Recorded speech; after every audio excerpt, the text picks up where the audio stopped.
Well, welcome to Unity of Palm Harbor. My name is Reverend Marilyn Earhart. If you don't know who I am, now you do.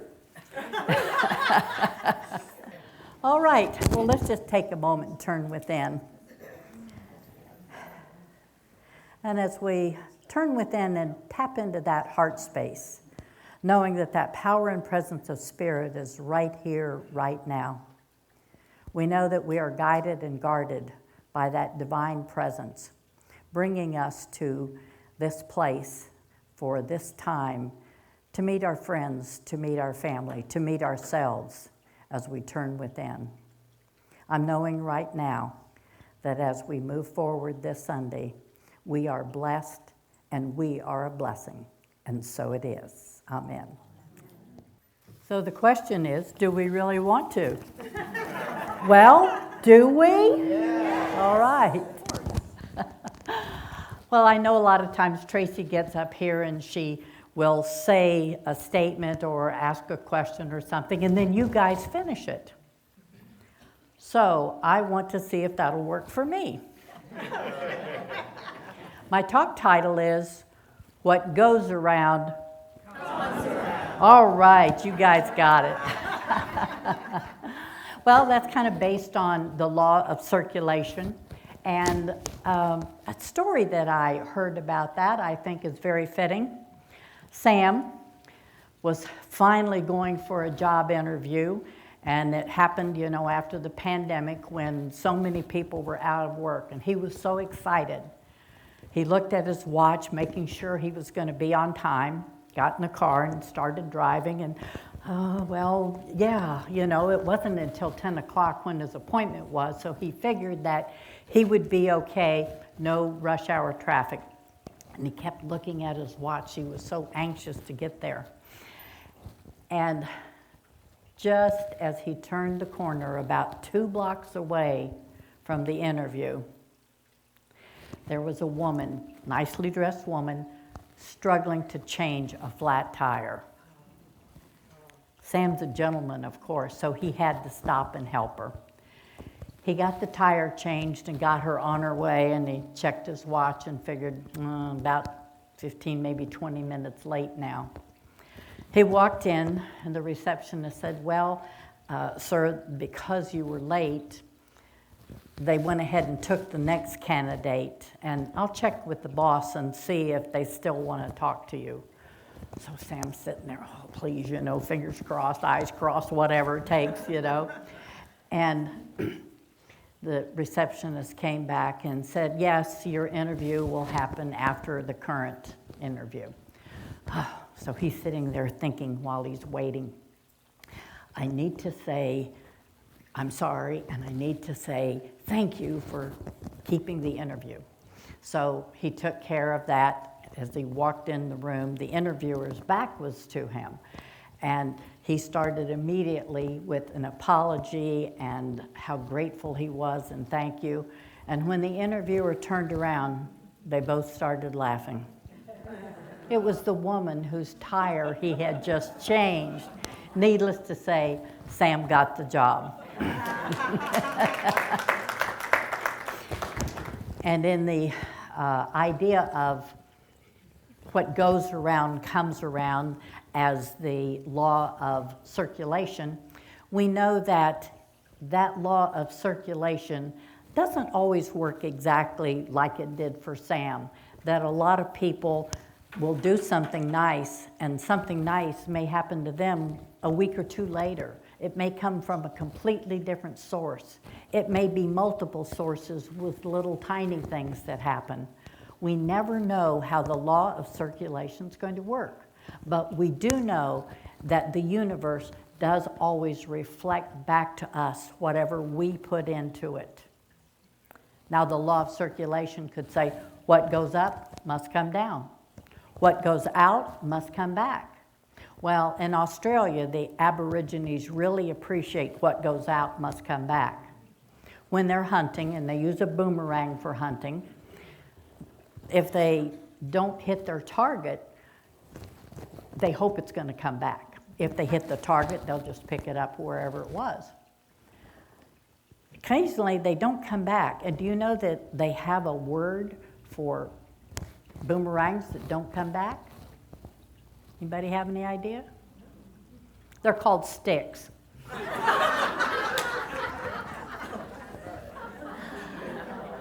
So the law of circulation has a lot of aspects to it, just like all the laws and all the principles of the universe. The law of circulation is a way of being available at all times. It's ever expanding, ever growing, ever enlarging to encompass everyone and everything, so that what goes around comes around. So we always want to think about putting something positive into the universe, never something negative. And when we do that, we recognize that that's also the way we vision and envision spirit, God, whatever your word for the source is. That idea of putting something out there and being rewarded is wonderful. We can't always determine how it's going to happen or what it's going to look like, but we do know that it will happen. A thing about Thanksgiving, gratitude, all of those words actually enhance that law of circulation. When you're grateful for something, when you really appreciate something, when you are giving thanks for whatever you have in your life, those are the kind of things that trigger the law of circulation into action. Now, when we go within and we say thank you, we're thanking that presence within us, that presence that is us.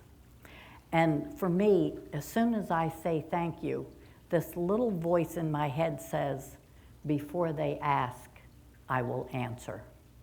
And so I know that it's already been done, and that voice is telling me that the universe has abundance to spare, has abundance to share.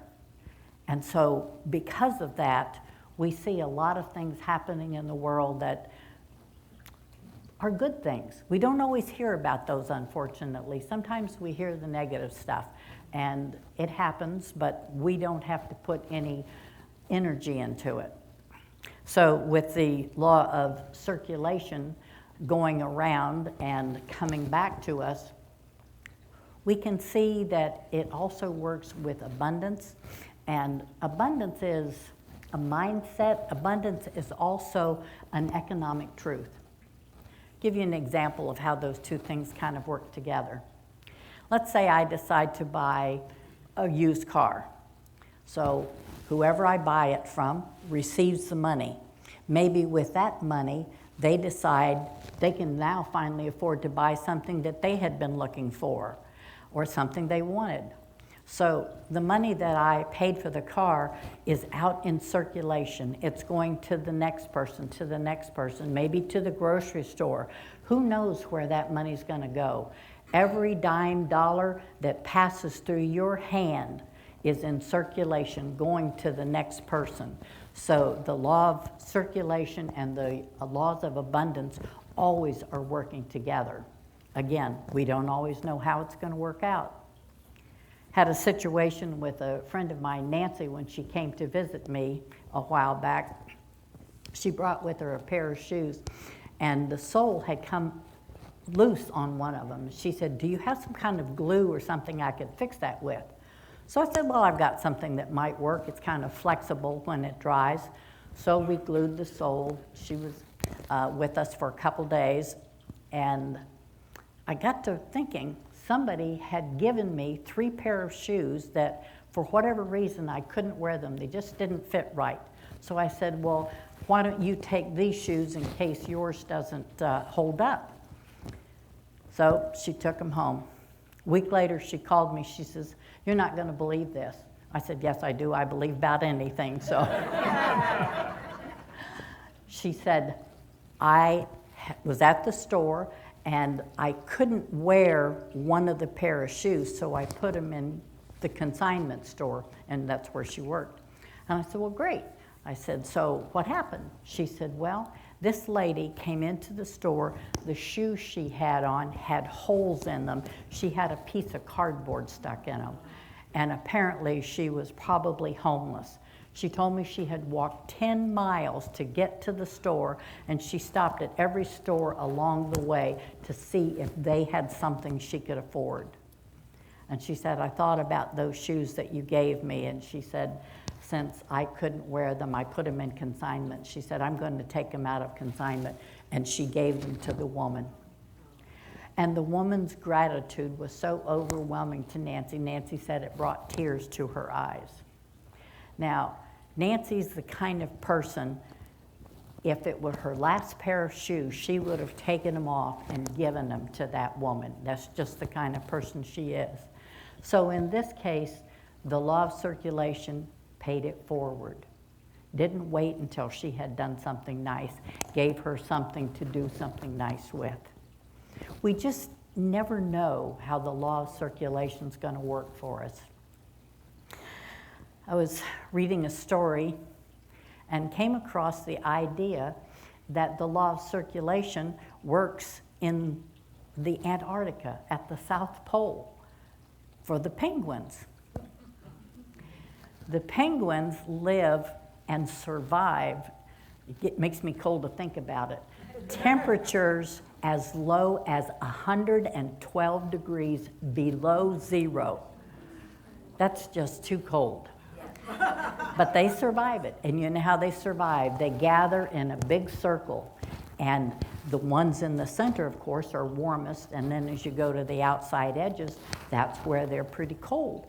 Well, the penguins keep rotating and moving in position until each of the penguins at one point or other gets a turn in the center where it's very, very warm. And some of those crowds of penguins are literally in the millions. I couldn't believe that they had such big, huge crowds, but they do. And so they move forward, they help each other. It's the giving and the receiving, it's the sharing and the camaraderie that they have. Now, it's funny because sometimes they're fighting, but when they're in this group, they're not fighting, they're just moving around, making each other comfortable and having community and warmth. It kind of reminded me when I read that about a game that kids used to play. Somebody would hide an object, and then you, usually in a room, and then you would come back in the room, and they would tell you whether you're getting warmer or colder, depending on how close you got to the object.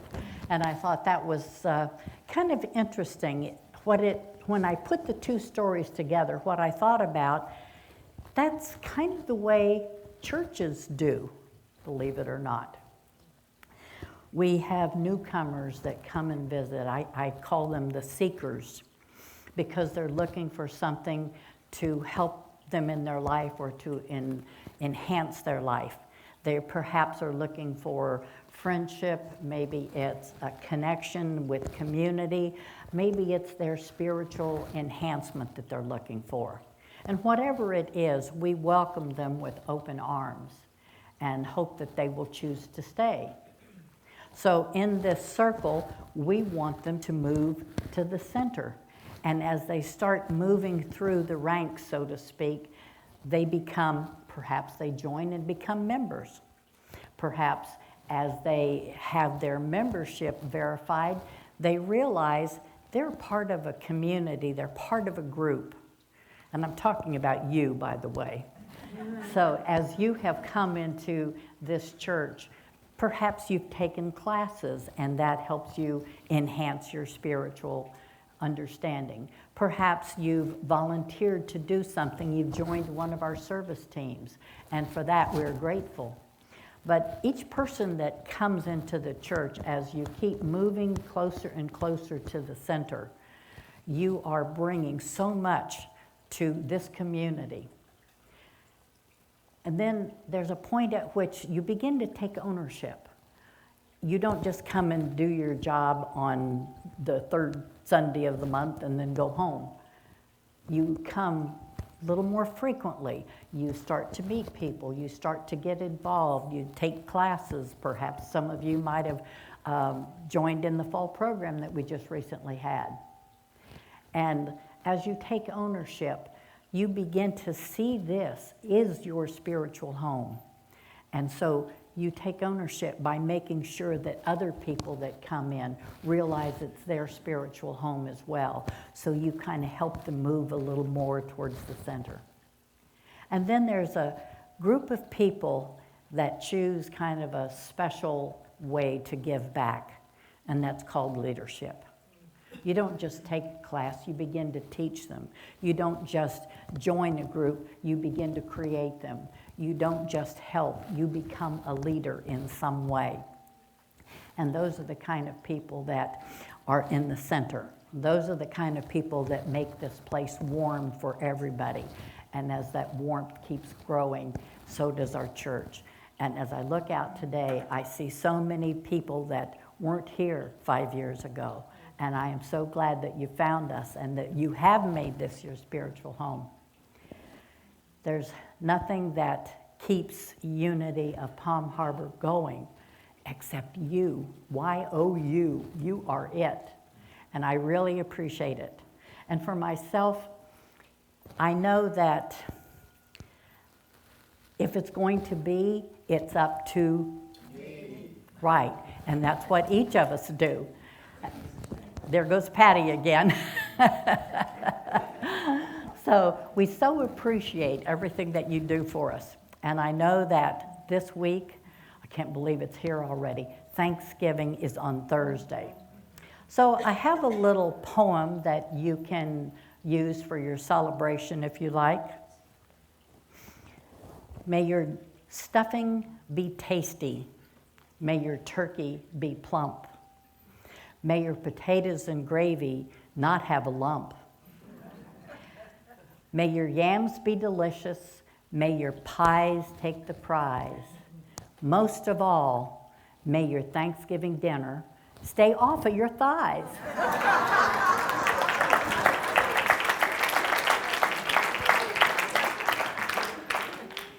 And in most families, most gatherings for Thanksgiving, they have a little tradition that they tell each other or they go around the table and say either what they're grateful for or what they appreciate or what Thanksgiving means to them. Each family has their own little tradition.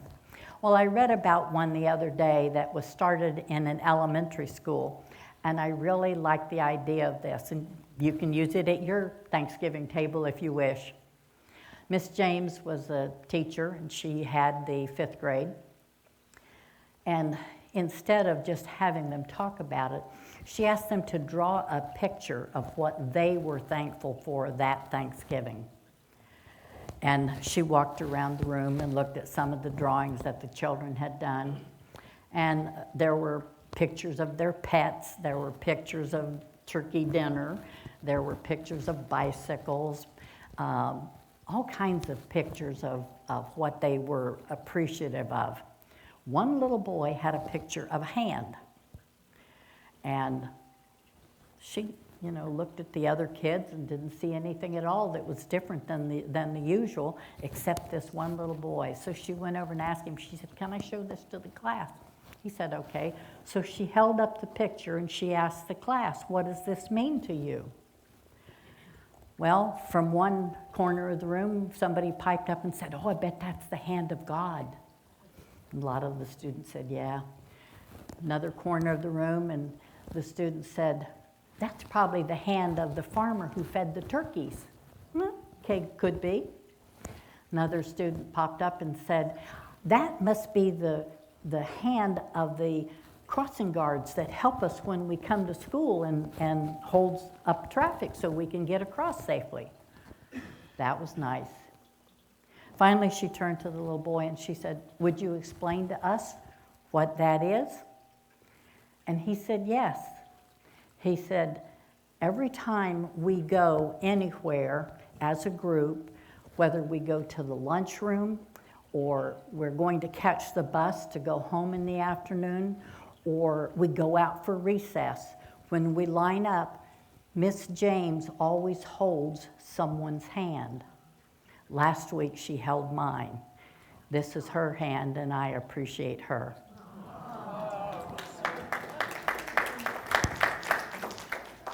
So just remember, those little things that touch our hearts, that's what we're grateful for. So remember, what goes around, comes around. Happy Thanksgiving. So it is. Amen.